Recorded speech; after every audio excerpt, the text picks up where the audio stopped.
And I think a lot of folks in this industry could come from, maybe it was something to where they were a subcontractor, or they were a carpenter, or whatever. And there's some that have not even been in the industry and they've become builders, remodelers. But I mean, I think a lot of them get to that point where they're like, man, I can do this, and I'm just going to go do it, and maybe it's for the reasons of they want some freedom, or they want more time, want more money, whatever it is. It's different for everybody. But I think what I've found is people they don't really fully identify that why in those early stages of building their business, whereas it's more of a, hey, I've just got to get stuff done. You know what I mean? I'm excited. I'm starting a new business. We're just going to do this. And the why sort of gets lost.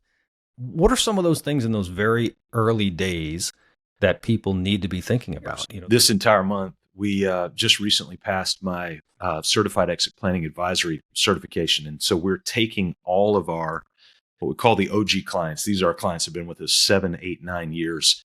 And we're running them through a sequence of classic, holistic, non-certified business valuation workshops right now. So this entire month, for the month of that we're in right now, we're walking each one of those through a business valuation. Well, before we ever get to the numbers, the EBITDAs, the multiples, any of those other things that determine business value, what we're going back to is something that we taught them 7, 8, and 9 years ago, and that was the construction of a business.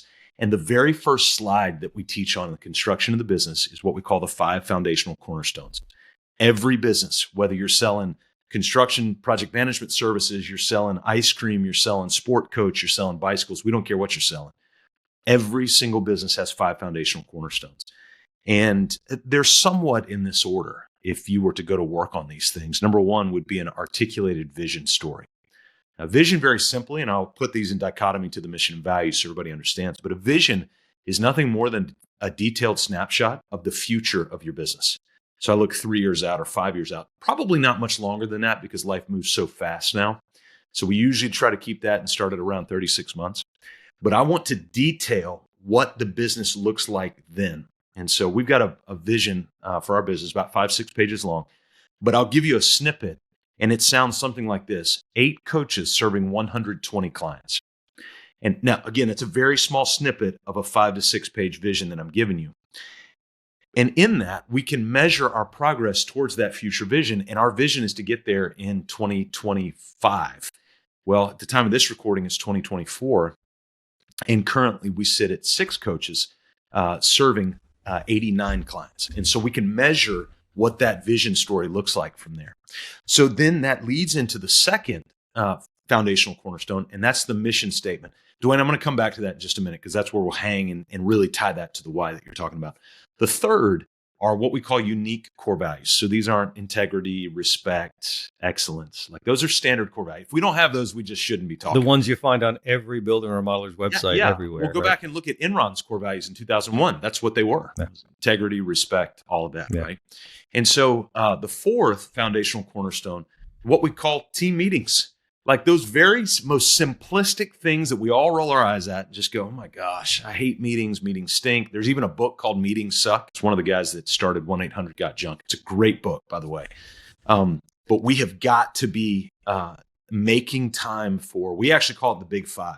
Team meetings, departmental meetings, executive meetings, monthly check-ins, one-on-one, and then annual performance reviews that are based off of those check-ins. So there's continuity. Basically, it creates an airtight circle where information cannot leak out of that when we start having those. And then the fifth foundational cornerstone is a written and followed hiring and onboarding process. So those last two usually catch people off. The team meetings and then the hiring process. Yes, those are foundational because if you do those two things wrong, the house will implode over time. Now, let me come back to the mission, the second one that I mentioned.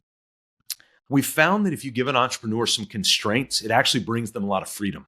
So boundaries bring freedom in this segment. And so I'm going to give you some constraints around developing a mission statement that will eventually tell us why you're doing what you're doing. And so we came up with, we want to liberate owners from chaos to make time for what matters most. That's why we're doing what we're doing, is because that liberation makes time for the things that matter.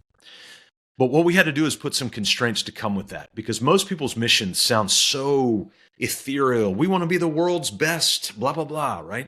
And it doesn't mean anything to anybody. And so what we've done is we said, all right, we're going to give you 10 words. That's all you get is 10 words. And And the first "we exist to," those don't count. So you can put that in there if you want. We exist to blank. And then tell us why you're doing what we're doing. And then if we give you 10 words and then give you a real estate drill to drill down on your words. So you'll come up with something within 10 words. Hey, we want to be Charlotte's best. We want to be Charlotte's best custom builder. Well, the drill then goes into effect and you go, all right, you got within your 10 words, but why?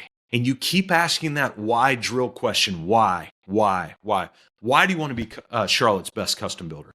Well, because we want to make Charlotte look beautiful. Why do you want to make Charlotte look beautiful? And it gets a little obnoxious, but once you ask that why question about 5 or 6 or 7 or 8 times, you will finally get to the point, Dwayne, where the person that's working through this, the entrepreneur, the business owner themselves, will finally land on something. That drill will hit something way down beneath the core, and they'll go, oh, that's it. That's why we're doing what we're doing. Yeah. And so once we have that within the constraint of 10 words, and we start to use that why drill all the way down, and we find out, that will help us to begin to understand why we're doing what we're doing. And quite frankly, that's the thing that motivates us to buy from you and to be a part of what you're doing.